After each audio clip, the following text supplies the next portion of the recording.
what is considered, I don't want to say like the social norm, but what is considered like a healthy, body imagery versus weight loss. Um, so I don't know, did you kind of want to jump in where we left off? Yeah, I'm ready here, but I want to share something with you. And as usual, I practiced this and now it seems to be difficult. So hang on one second. Okay, there, good. All right, let me know if this comes up. Yes, it is the care to talk. Okay, Yeah. so I think this epitomizes where we were. Um, so I don't know who else is going to jump in on this. I was hoping that we would have a number of people. But all Well, hang right, on. so Let's just go ahead and yeah. So I have two cover images here off of Cosmopolitan, and I think it epitomizes uh, exactly the conflict that we were having the other day. So we see from 2018 a cover where there was a woman featured who was portrayed as being uh, you know uh, body accepting in an expanded size swimsuit, and then on the right we have what you might argue would be the typical object. I can't pronounce that. um, Objectification of uh, of a woman,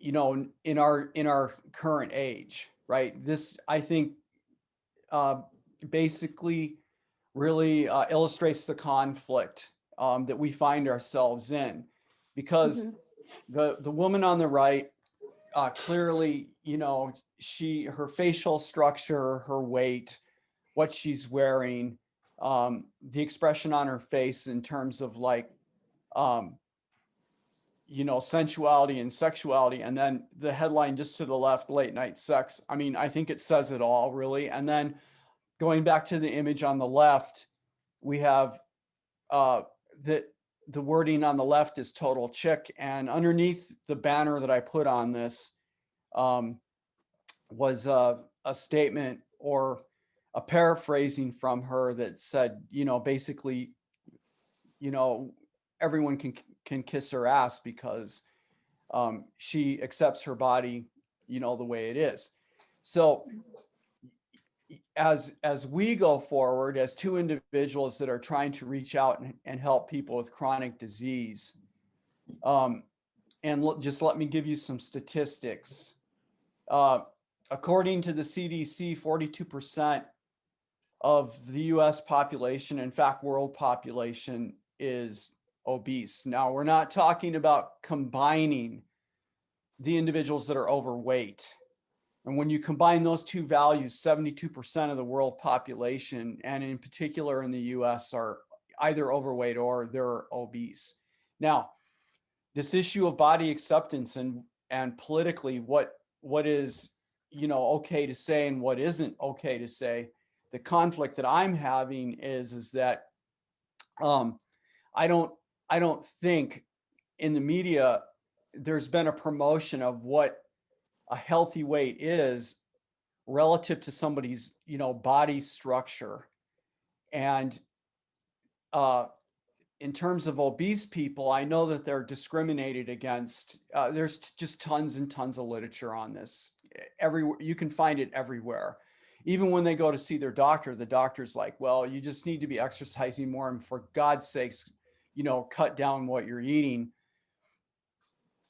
But when you look underneath that, the problem with the obesity issue is the same one that you have with type 2 diabetes and severe cardiovascular disease. And that issue is the fact that they're eating a diet which is really, really high in carbohydrates and high in insulin, chronic insulin expression, which is a fat storage hormone and disrupts hunger and satiation processes. And these people are overeating, not because they're sitting down and going, okay, I'm going to overeat in this meal, but actually in terms of hormone balances, they're overeating because they're not getting the signaling to stop. Mhm.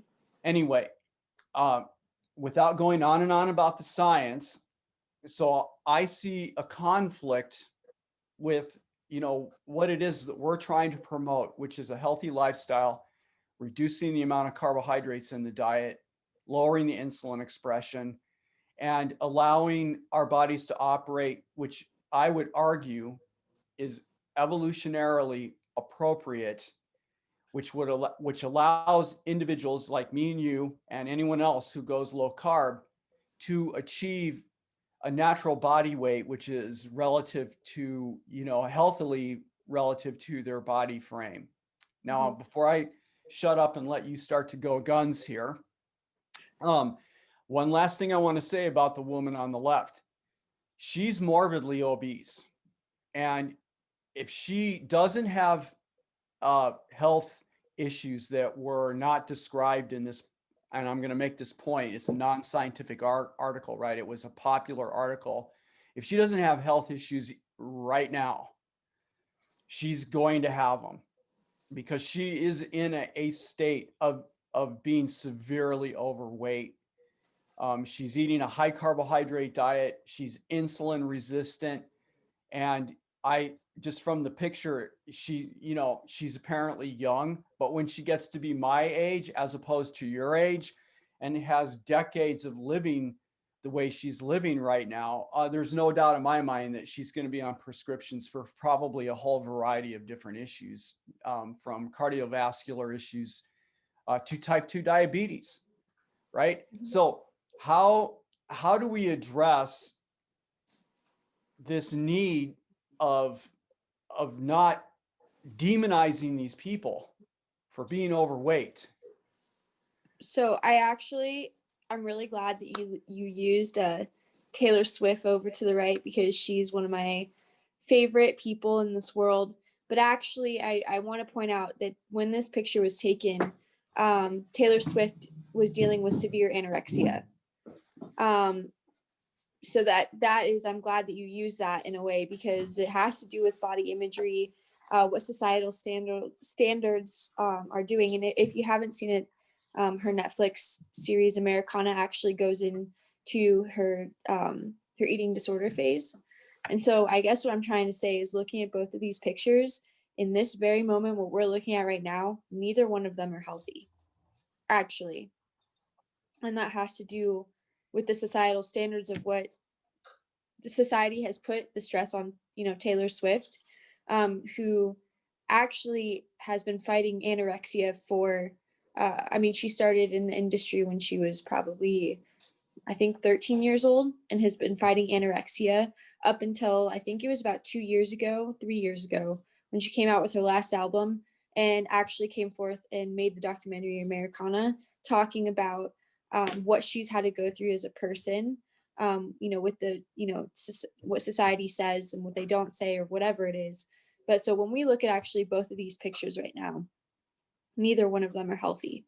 And I actually wanted to share something as well. Can I share something with you really Yeah, fast? let's see. What do I need to do here now to go back?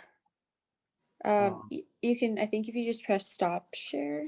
oh, yeah, yeah. All right. Okay, hold on. Let me just make sure I have it open. Keynote. Hold on. Give me one sec. Okay, so let me just share my screen. Can you give me sharing abilities?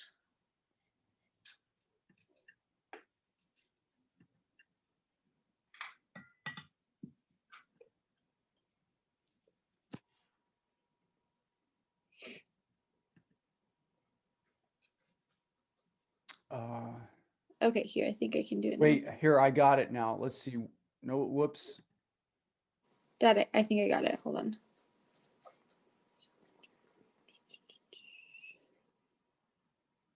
Okay, let me just see.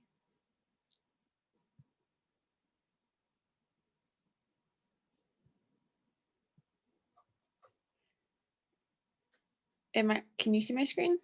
I'm looking at you right now. Okay, screen.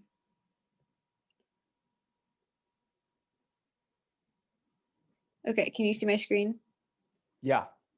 Okay, so I want to go here really quick because I think that this is an important thing. So going back to the two images you were just talking about, and actually this is going to be personal for myself. So for all those of you watching, be kind. Um, Body imagery versus weight loss. So when we talk about Taylor Swift having an eating disorder, and I'm talking about, what I'm trying to say is that there is, I think, depending on your body, there is a healthy weight. There is healthiness, but I want to explain because back in 2018, these are two pictures that were taken of the same day. Um, this is me. Okay, I'm going to start with societal standards. Societal standards, a female at 5'2", the good weight is between 104 and 130. Overweight is considered 136 to 158. Okay, if we go back to 2018, I weighed 137 pounds. I was 5'2". I worked out 5 days a week at CrossFit at 5 a.m. every day.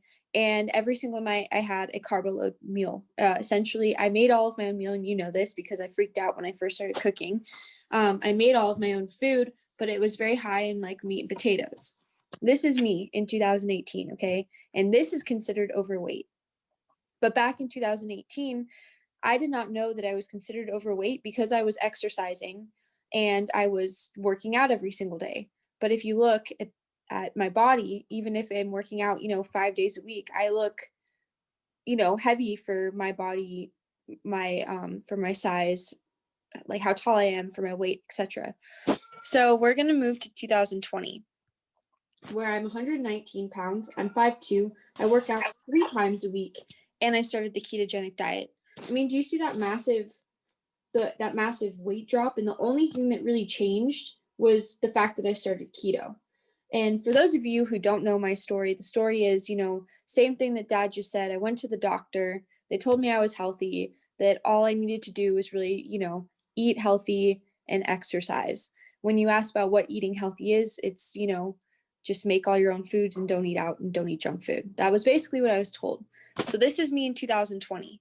I mean, I just want to just show, the difference of what I changed in my lifestyle to be different. Okay. Another thing that I really want to point out here is that I was really struggling in 2018 with my body image, specifically because, in college, being, 20, what was I, 21? No, this is 2018, 23. And I was, 22 or 23 years old. What I thought that I was supposed to look like is have a small waist, to be, really fit. And that really kind of blew my, self-confidence because I didn't understand why I was working out, 5 days a week, yet I still wasn't getting to my goal, which was 2020 goal. With that, I think brings in a very good conversation of what you just brought up with the two images of body imagery issues. We have body dysmorphia. We have anorexia, which Taylor Swift had for quite a while. We have bulimia, and then we have binge eating, or not eating enough. So I think with that being said, and I use this picture to say you are not a sketch, which kind of indicates sometimes we have these views. I'm going to stop sharing. Do you want me to keep sharing that, or do you care if I stop? No, you can stop. We've had Okay. others that joined us now too. Okay, cool. I mean, I just think that between what people go through in college and the societal standards, not only that, but with the abuse of Adderall, which is a huge, because Adderall keeps one from eating, the abuse of other, drugs or alcohol as well. I mean, just what I went through in college and saw how people were eating and taking care of their bodies was just really, really, really not good. And I had I dealt with some friends that did have really bulimic or anorexia problems. And after college, there was a pretty severe amount of weight gain there. And to me, when you ask that individual, and this is where it comes up, what is healthy? Because based on our body structure, it's not like we can go to the freaking, doctor. Society is saying, on Taylor Swift's picture, for example, you need to be 5'7", and your healthy weight is between this and this, right? it's saying you need to look like this. And if you want to pull up that image again, I don't know if you want to pull that back up, but what that's basically saying is in order to, get sex or look beautiful, this is what you need to look like. But I'm just pointing out that in this image right here, Taylor Swift is actually suffering from a pretty severe eating disorder. And so why is it that society says that this is what we need to look like off to the right, and people are actually physically harming themselves to look like that, versus off to the left, no one's talking about, we're trying to go through all these body imagery of, body acceptance because we need to love our bodies. But why aren't we talking about the two different controversial topics here of, we need to be fighting eating disorders and know what is a healthy weight for someone in my height, 5'2", works out. What do they eat? What is their, constant eating, or working out ability? Like, what is their schedule? So we're basically told that, Taylor Swift is what society wants us to look like, even though she was fighting an eating disorder. And off to the left, they're like, we don't want people to look like that, but we're trying to encourage that. Like, no one's talking about what is the healthy for each individual person, their body structure, their bone structure. What is it? Well, I kind of think that we don't know, in particular because of the prevalence of the standard American diet. So that has such a high level of carbohydrates in it, which is therefore chronically insulin stimulating, like what we talked about before. And insulin being the fat storage hormone, it disrupts the satiety hormones, hunger hormones as well. And so people are overeating. And, when you're younger, I think it's fair to say that because of your development at that point, people tend to, they're able to maintain their body Mm-hmm. uh, perhaps more easily than what happens as we grow older. Like in my case, being 62 and starting the low carb lifestyle 2 years ago, I didn't start that lifestyle because I wanted to lose weight. I started that lifestyle because I was pre-diabetic and following what the doctors said I needed to do, which uh, which was the standard American diet, but better, right? Because it was like no sugar, added sugars and things like that. I still saw that condition not changing. It wasn't until I went to low carb or the ketogenic diet that condition reversed itself, at least on the sugar level, within blood sugar level, within a couple of months, literally. But then the side benefit of it is that now 2 years into it, I lost a little bit over 30 pounds. Mm-hmm. And it wasn't because I was trying to do it.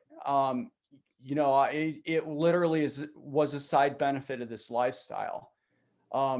And now I'm weight stable, right? And the other thing that I want to say, because there's other people that have jumped in, they came in a little bit behind where we started, is that I'm not losing the weight because I restricted calories. This is really an important thing to say, because in the low carb lifestyle, the way people react to it a lot in the media is to say, well, you must be eating less calories every single day. And there's no intentional reduction in calories.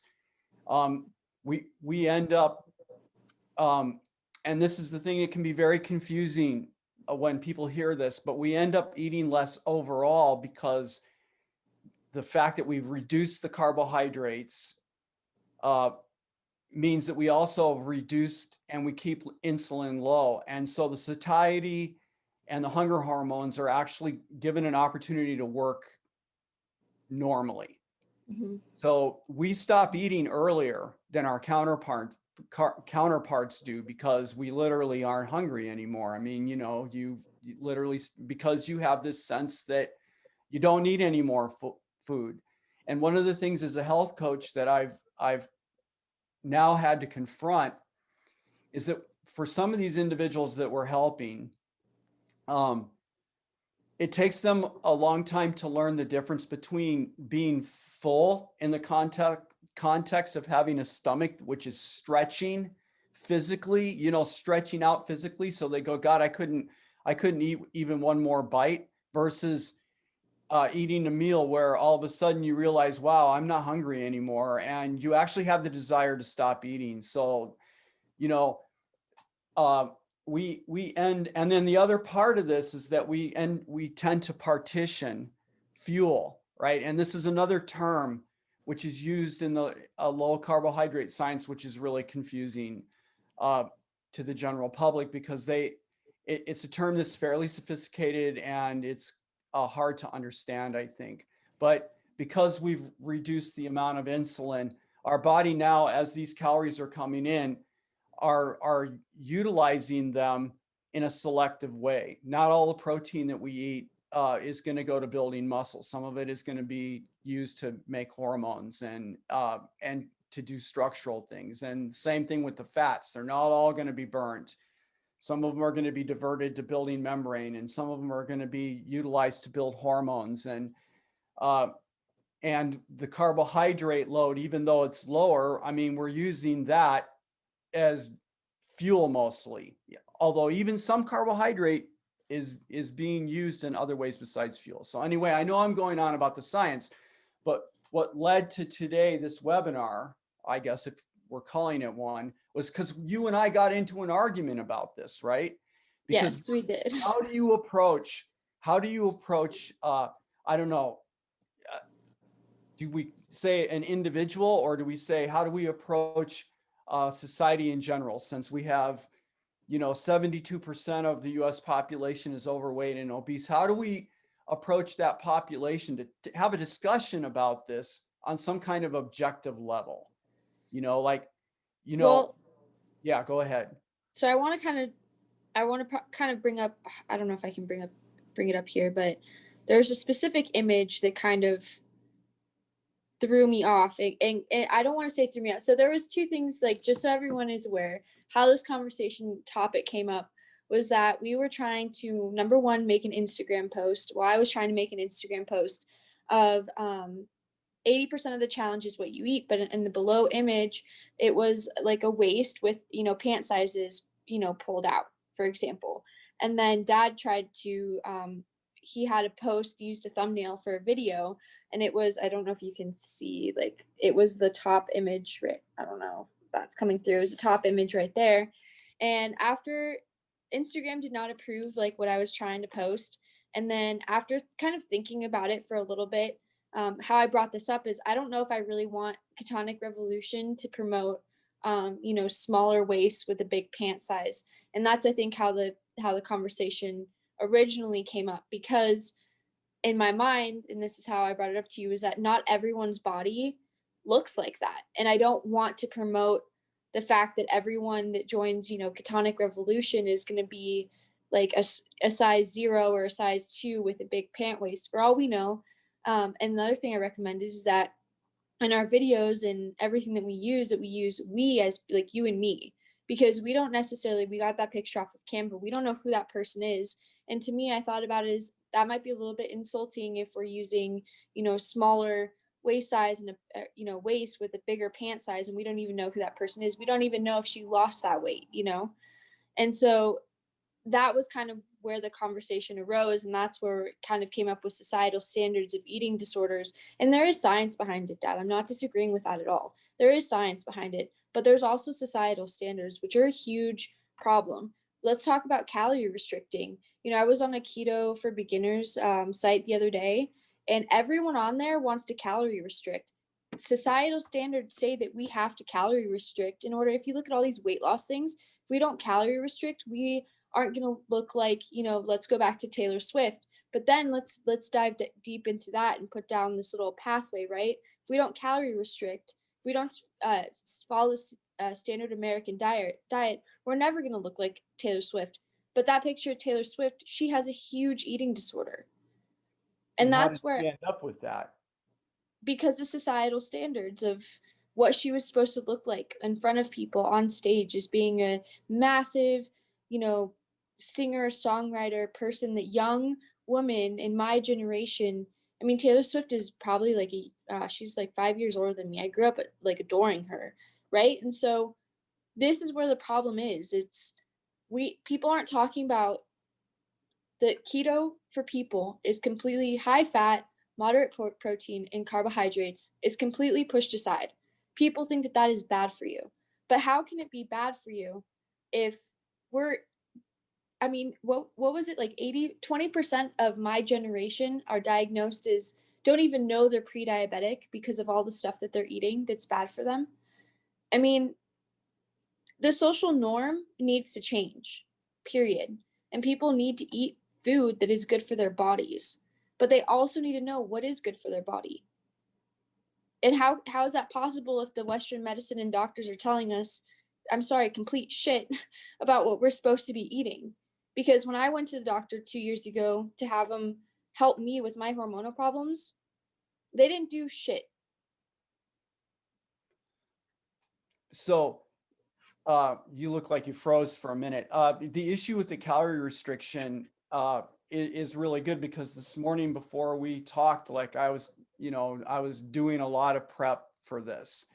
And uh, one of the main quotes from the calorie restriction business, when you start going through the reams of the CDC data and all this business, is that the dieting is not sustainable. So again, and actually one of the clients that I have, because he is super susceptible, like, people tend, with carbohydrate intolerance, people tend to group out into three main categories: the ones that become overweight very, very easily and lead to obesity, right? The ones who tend towards type 2 diabetes, and the ones who trend, like in my condition, right, thinner overall, basically a little bit over the BMI, but trend towards the cardiovascular issues and the pre-diabetic state, right? This individual tends towards the obesity side of things, and in his childhood, he was made to diet and get into this cycle of reducing total calories and whatnot, which ended up with yo-yoing, and now as an adult has blown into a binging issue. So I think that, I'm an advocate for the low carbohydrate lifestyle, and the fact that we aren't deliberately reducing calories. So we've got other people listening to this. You guys can chime in too. I don't think I've muted anyone.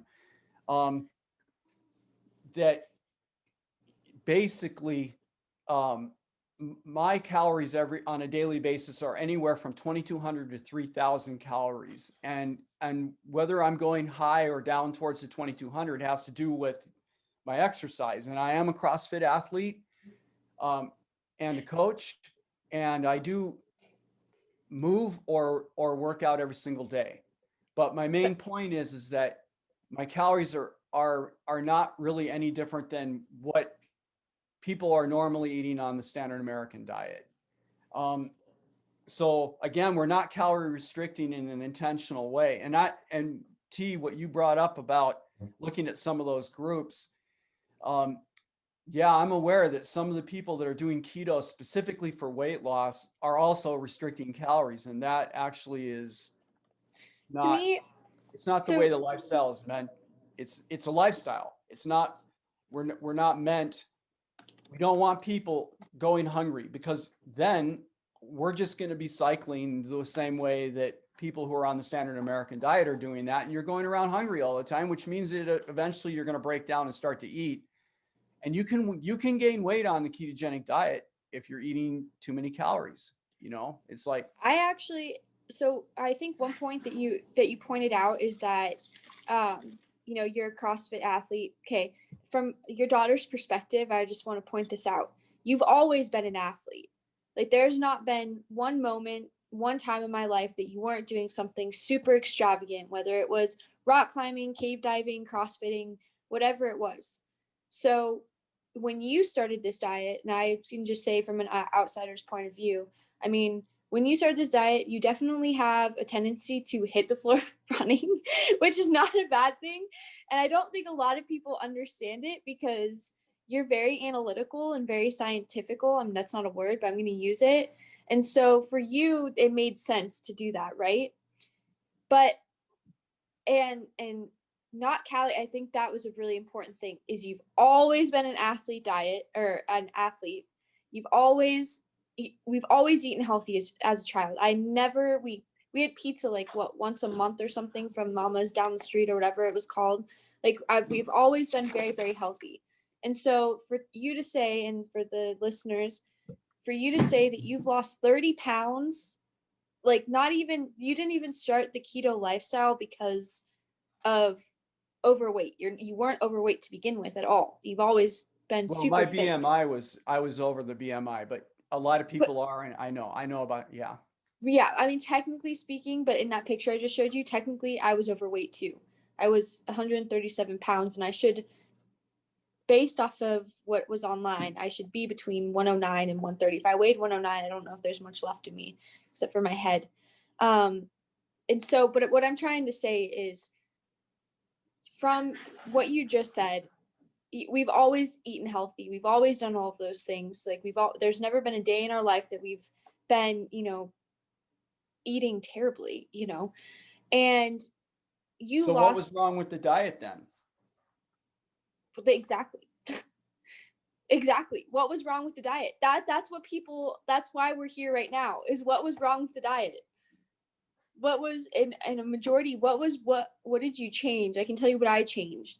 I remember walking in, and after going to the doctor for my hormonal stuff, coming in and just being like, this is such, like, I don't know how to change this, right? And a month later you're like, well, why don't you try keto? And I was like, can I eat bacon, eggs, and butter? And you're like, yeah. And I was like, okay. And I went over and I threw everything out in my refrigerator. So what was wrong? What was wrong with the diet that we were eating my whole entire childhood? What Carbohydrates. right, but That's the what only was, thing. I mean, you're the cook in We our were eating family, high carbohydrates. and you're the cook in our family. So what was the main thing that we had on our meal, on our plate every single, let's start with Wednesdays. What were Wednesdays? I don't remember Wednesdays, but I can tell you Pasta what was on our Wednesdays, plate Dad. every day. It was potatoes or a heavy duty rice proportion, and I went through the whole thing of the healthy rices, white and then brown and black and what was the other, wild. Quinoa. I was always, yeah, and I was always looking for and we had the yams and the sweet potatoes and everything like this, but the percentage of carbs that we were eating was really high. I mean, so the standard American diet has got about 55% carbs in it. I would agree with you about our eating lifestyle, with you growing up and whatnot. I mean, we were never in heavy sugars, added sugars or sodas or any of that business. But our diet was really high in carbohydrates, and now looking back, right, as I'm 2 years into this, now looking back, I am hyper aware, especially when I'm with other family members, the extended family, or I'm out to dinner with friends or whatever, and I'm looking, and these guys they're not abusing carbohydrates in the sense of, doing the soda thing all day long and hitting the donuts and all that. But I look at what they're ordering when we go to a restaurant, and they're where we were,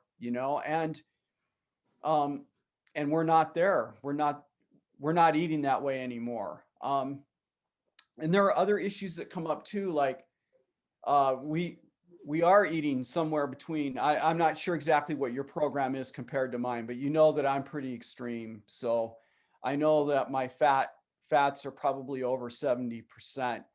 And just for the benefits of other people that might be listening to this right now, the issue of cardiovascular effects with all this fat always come up.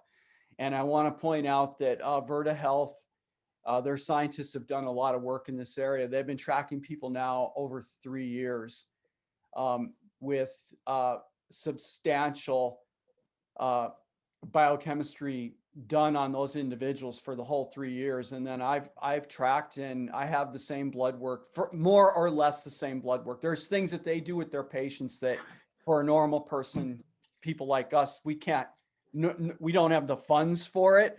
Mm-hmm. and getting some of that done. But basically all the things that I can do that mirror what they have published, I have done. And my cardiovascular, I call it a platform, has definitely shifted, consistent with their literature, to be far more healthy than it was when I was eating the carbohydrates. So my HDL has gone up, triglycerides are down, my cholesterol's in the normal range. My AC, ASCVD score is under 4%. I mean, you just go down the list. So the cardiovascular stuff is actually, they have solid enough data now where you can actually make a statement that you can reverse CVD problems, cardiovascular disease problems using this lifestyle as well. But anyway, all right, I'm going on again. Well, no, and I guess, like, yes, with this lifestyle, but with societal norms, which is, I think, in body imagery, which is like the topic of our conversation and everything today, is that social norms say that eating high fat, moderate protein, and low carb is bad for you. And they say that eating all of these high carbohydrate, artificial sugars, all of these things is good for you. And I just think that, sometimes people need to put their middle fingers up to the societal, like, social norm of how things are, and try something else that maybe you shouldn't be calorie restricting. I mean, for me, if I calorie restrict, I feel like I'm dying. I don't know how I'm going to make it to the next hour. You know what I mean? Like, but I'm not saying I do. I'm saying this is before the keto diet, because again, if we go back to the image of 2018, I wasn't happy with my body. I was considered overweight. I was really depressed and thinking that I needed to look like other people. So I tried everything, right? I'm just not going to eat between this time and this time, calorie restrict. But then it's like I would do that, and because of how my body is, I felt like I was literally crawling to the next hour, and kind of like, waiting to consume food. But on the keto diet, I actually would say I don't eat probably as many I don't think I eat as many calories. I don't calorie count at all. I do dose a lot of my food in fat, and before people get grossed out by that, fat is literally, I cook my eggs in butter. I cook, I have cheese and salami. I have bell peppers and cream cheese. Like, I have a really, really good meal plan that I eat that works really well for me, that's really healthy. And I don't calorie restrict. And I lost, not doing that unintentionally, I lost 15 pounds, something like that, 15 pounds. So I think what I want to say before we, sign off or whatever, is that within our company that we started, my biggest passion is for people to feel accepted in their own bodies. What does that mean? That means that the woman on the left needs to understand what is a healthy body weight for her. She may be bigger boned. Maybe her body weight isn't my body weight, right? But I want Well, her to that body weight that she's displaying there is, it's indicative of her current diet, right? With the carbohydrates. Now, if you pull them down, you pull the carbs down, what's her new platform going to look like? exactly, but no one talks about that. No one says, for someone her height, her size, what is a healthy weight and how can she get there? And to come back to the elephant in the room is like, how do we have that conversation without insulting people, right? Because I really feel like there's this tension, especially, I don't know, in Western countries. I don't think that we're necessarily unique compared to other first world countries about this, but this idea of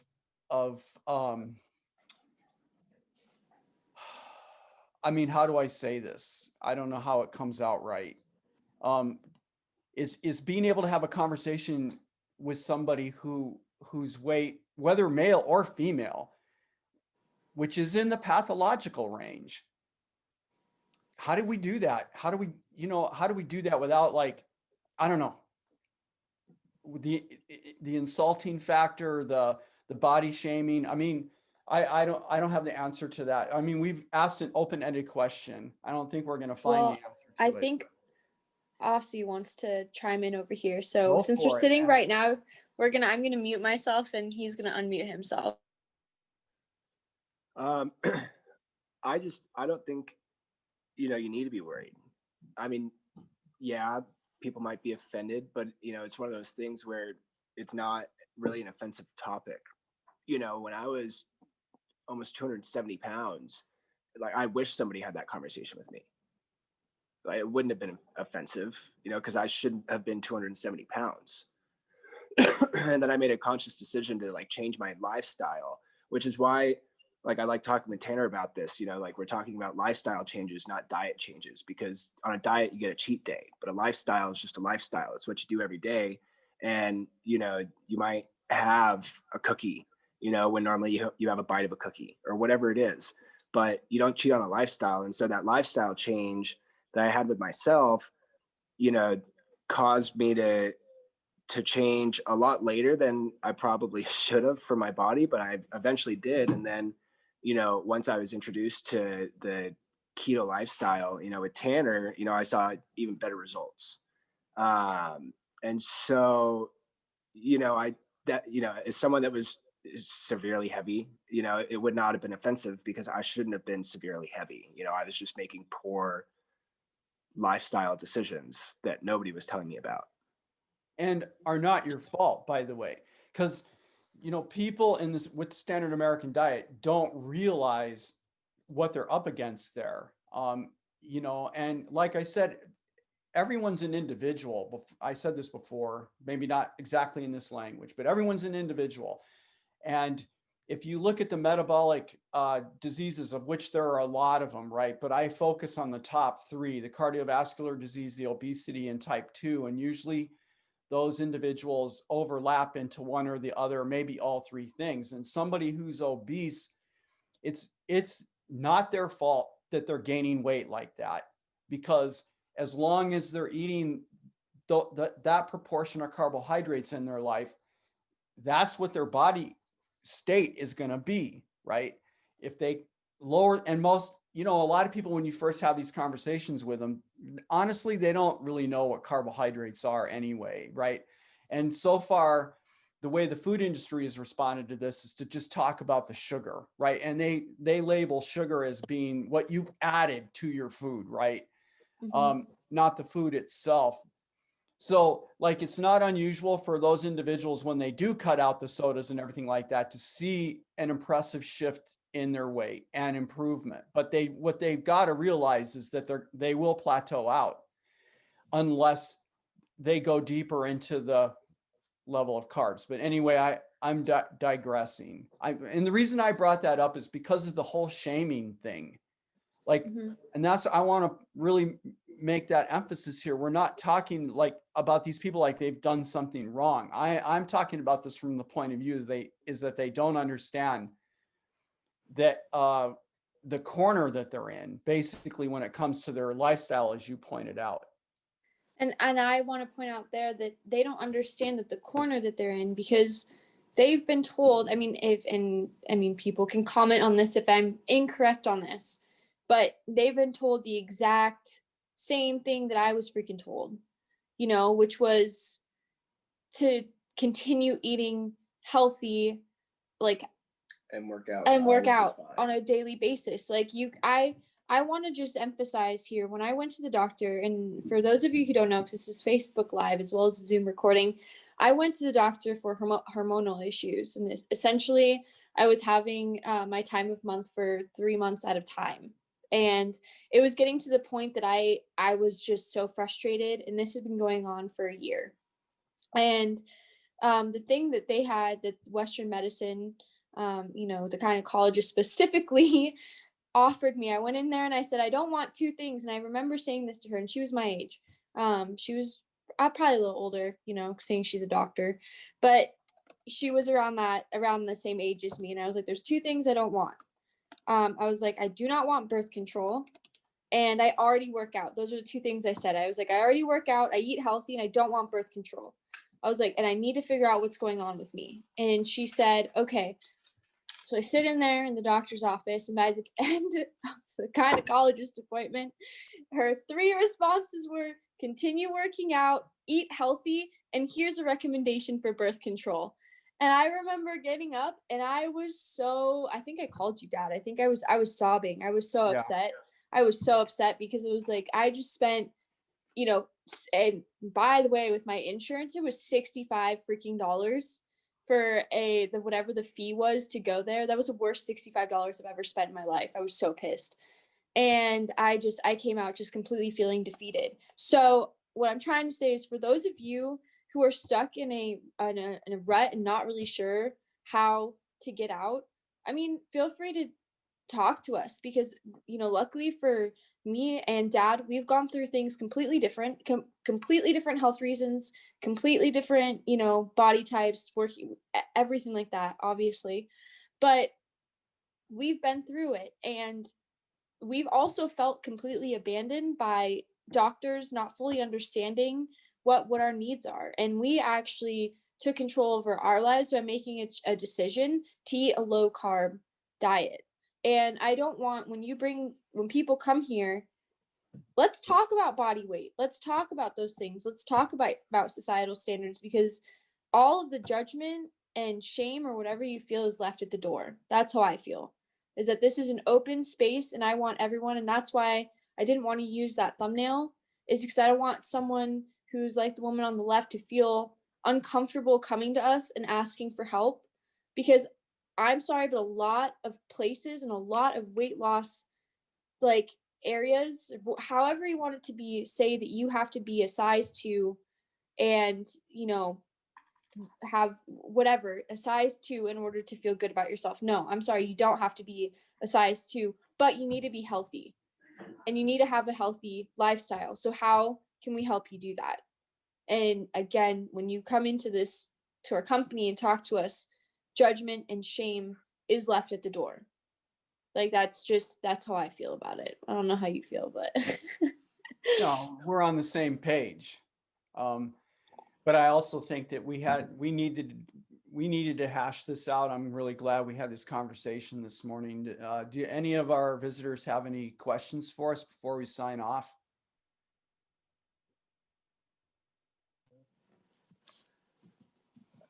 I ask questions all the time. Austin's like, I ask questions all the time. Okay, well, like I amazed. said, I don't think that I think a strong dialogue about our societal norms is really, really important. And so, yeah, I don't think The last thing I solve want that issue, but go ahead. to point out is, before we sign off, is the issue with eating disorders, like Taylor Swift on the right, because she was anorexic during that time the picture was taken. The keto diet and lifestyle will help with that too. It helps regulate your body. And the reason I'm saying that, hunger. it reduces hunger. And I want to say that because of someone who had a really hard time regulating my hormones and really struggling to jump on the regulation. If people are suffering from the fear of, eating too much or under eating or binge, there's binge eating, but also bulimia, whatever it is, keto diet really, really helps regulate your body. And I'm really passionate about that. And one of the comments that I saw the other day was, I don't want to eat it. I think it was like, I commented on the post and she was like, I don't want to, I don't think I can eat, for someone my size, I cannot eat 2,500 calories a day and lose weight. Yeah, you can actually on the keto. 2,200 did you say, or 200? What do you? 2,200 or Yeah, 2,500. Sorry. Yes, you can on the keto diet. You can, because your body is going into that fat burning state. But not only with that, the keto diet helps your hormones. It helps regulate all of these things. So if you are suffering from, some sort of eating disorder, I mean, come talk to us, because the keto diet not only helps people who are overweight, with cardiovascular disease, with type 2 diabetes, pre-diabetes, anything like that, but it also helps regulate your hormones. And I am a huge advocate for that because I've gone through it.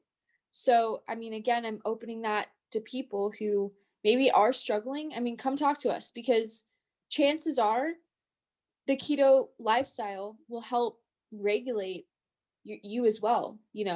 That's, I mean, that was just some commentary because I wanted to point that out, that we're here for everybody, and don't just throw keto off to the side because you're probably sitting there right now thinking, oh, high fat, ew. But actually it really helps.